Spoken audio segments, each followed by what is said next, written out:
Hi, ಎಲ್ಲರಿಗೂ ಕೂಡ ನಮಸ್ತೆ.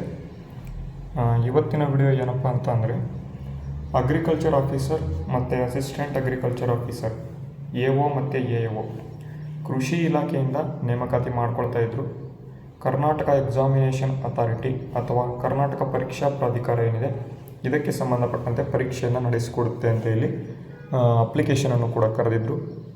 ಅಪ್ಲಿಕೇಶನನ್ನು ಆಗಲೇ 10ನೇ ತಾರೀಕಿನಂದು ಅಂದರೆ ಮೇ 10 ಕೊನೆಯ ದಿನಾಂಕ ಆಗಿತ್ತು. ಅರೌಂಡ್ 20 to 22 ಡೇಸ್ ಅಪ್ಲಿಕೇಶನ್ ಹಾಕೋದಕ್ಕೆ ಟೈಮ್ ಕೊಟ್ಟಿದ್ದರು. ಕೆಲ ವಿದ್ಯಾರ್ಥಿಗಳು ಏನು ಮಾಡಿದಾರಪ್ಪ ಅಂತಂದರೆ ಅಪ್ಲಿಕೇಶನನ್ನು ಈಗಾಗಲೇ ಹಾಕಿಬಿಟ್ಟಿದ್ದಾರೆ. ನೀವು ನೋಡ್ಬೋದು 750 ರೂಪಾಯಿ ಮತ್ತು 500 ರೂಪಾಯಿ, ಅಂದರೆ ಜನರಲ್ ಕ್ಯಾಟಗರಿಯವರಿಗೆ 750 ಇದೆ ಫೀಸು. ನೆಕ್ಸ್ಟು ಅದೇ ಬೇರೆ ಕ್ಯಾಟಗರಿಯವರಿಗೆ ಎಲ್ರಿಗೂ ಕೂಡ 500 ರೂಪಾಯಿ ಫೀಸ್ ಇದೆ. ಈ ಫೀಸು ತುಂಬ ಇಂಪಾರ್ಟೆಂಟ್. ಇಲ್ಲಿ ನೋಡಿ, ಮೊದಲೇ ನಮ್ಮ ಒಂದು ಕೃಷಿ ಇಲಾಖೆಯಲ್ಲಿ ಏನು ಕಾಲ್ಫರ್ ಆಗಿರ್ತಕ್ಕಂಥ ಒಂದು 890 ಹುದ್ದೆಗಳು ಏನಿದ್ದಾವೆ, ಅದಕ್ಕೆ ಮೊದಲು Karnataka public service commission, Karnataka ಲೋಕಸೇವಾ ಆಯೋಗ ಏನಿದೆ 2024-25ರಲ್ಲಿ ಕಾಲ್ಫಾರ್ ಮಾಡಿತ್ತು, ಅಥವಾ ಎಕ್ಸಾಮ್ ಕರೆಯೋದಕ್ಕೆ ಏನು ಮಾಡಿತ್ತಪ್ಪ ಅಂದರೆ ಅಪ್ಲಿಕೇಶನನ್ನು ಕರೆದಿತ್ತು. ಅಲ್ಲೂ ಕೂಡ ನಮ್ಮ ವಿದ್ಯಾರ್ಥಿಗಳು ಏನು ಮಾಡಿದ್ದಾರೆ, ಅಪ್ಲಿಕೇಶನನ್ನು ಹಾಕಿದರು.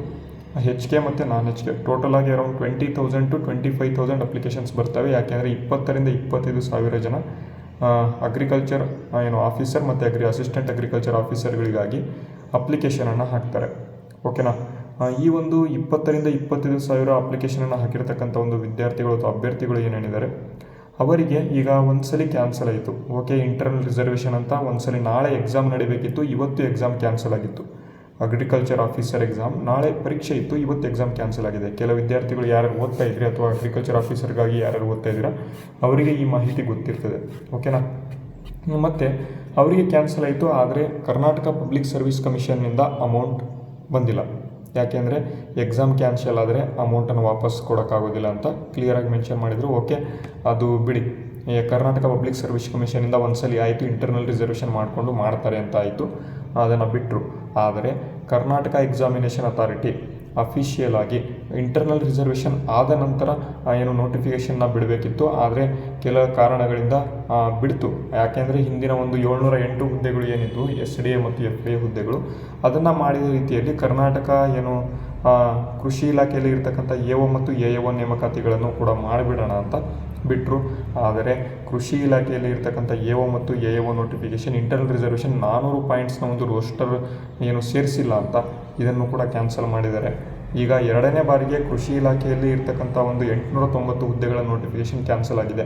2 ಸಲ ಕ್ಯಾನ್ಸಲ್ ಆಗಿದ್ದು, 2 ಸಲ ಕ್ಯಾನ್ಸಲ್ ಆಗಿರ್ತಕ್ಕಂಥ ವಿದ್ಯಾರ್ಥಿಗಳು ಅಪ್ಲಿಕೇಶನನ್ನು ಹಾಕಿದ್ದಾರೆ, ಅವರಿಗೆ ಅಮೌಂಟ್ ಸಿಕ್ಕಿಲ್ಲ.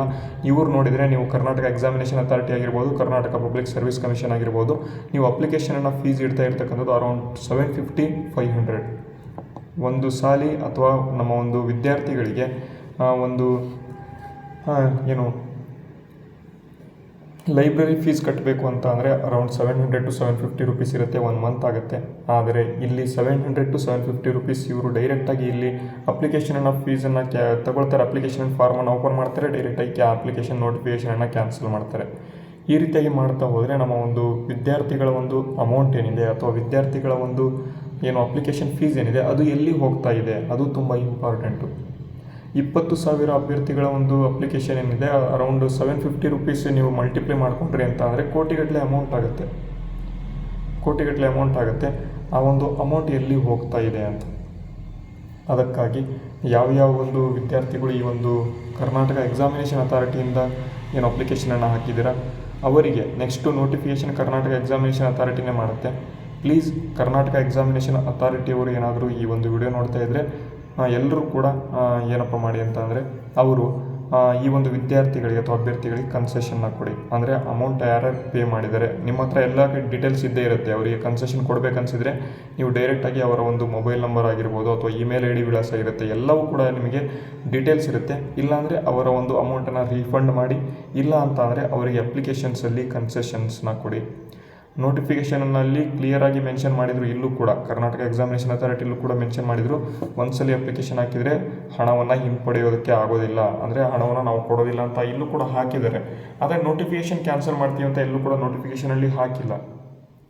ಅದಕ್ಕಾಗಿ ಗೊತ್ತಿರಲಿ, ಈ ಒಂದು ಕನ್ಸೆಷನ್ಸ್ನ ಕೊಡೋದಕ್ಕೆ ಏನಪ್ಪ ಮಾಡಿ ಅಂತ ಅಂದರೆ ಕೆಲಸವನ್ನು ಮಾಡಿ ಅಂತ ಹೇಳ್ತಾ ನಮ್ಮ ಒಂದು ಅಗ್ರಿಕಲ್ಚರ್ ಆಫೀಸರ್ ಮತ್ತು ಅಸಿಸ್ಟೆಂಟ್ ಅಗ್ರಿಕಲ್ಚರ್ ಆಫೀಸರ್ ಈ ಎರಡು ಹುದ್ದೆಗಳಿಗೆ ತಯಾರಿ ನಡೆಸ್ತಾ ಇರ್ತಕ್ಕಂಥ ಒಂದು ವಿದ್ಯಾರ್ಥಿಗಳು ಏನಾದರೂ ಈ ವಿಡಿಯೋನ ನೋಡ್ತಾ ಇದ್ದರೆ ಎಲ್ಲರೂ ಕೂಡ ಚಾನಲನ್ನು ಸಬ್ಸ್ಕ್ರೈಬ್ ಮಾಡ್ಕೊಳ್ಳಿ. ಮತ್ತು ಇಲ್ಲಿ ನಿಮ್ಮ ಒಂದು ಬ್ಯಾಚ್ ಮತ್ತು ನಿಮ್ಮ ಒಂದು ಕಾಲೇಜ್ ಯಾವುದು ಅಂತ ಎಲ್ಲರೂ ಕೂಡ ಕಮೆಂಟ್ ಬಾಕ್ಸ್ ಮೂಲಕ ಕಮೆಂಟ್ ಮಾಡಿ ತಿಳಿಸಿ. ಯಾಕೆ ಅಂದರೆ ನೀವು ನೋಡ್ತಾ ಇರ್ತಕ್ಕಂಥ ಈ ಚಾನಲ್ನ ಒಂದು ಓನರ್ ಏನಿದ್ದಾರೆ ಅವರು ಕೂಡ ಅಂದರೆ ನಾನು ಕೂಡ BSc agriculture student, university of agricultural sciences ಧಾರವಾಡದಿಂದ ನಮ್ಮ ಒಂದು ಡಿಗ್ರಿ ಆಗಿದೆ. ಓಕೆನಾ.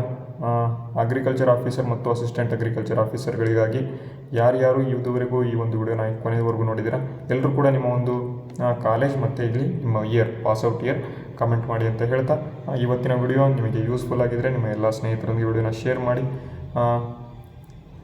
ಇಷ್ಟು ಹೇಳ್ತಾ ಇವತ್ತಿನ ವಿಡಿಯೋನ ಮುಗಿಸ್ತೇನೆ. ಜೈ ಹಿಂದ್, ವಂದೇ ಮಾತರಂ.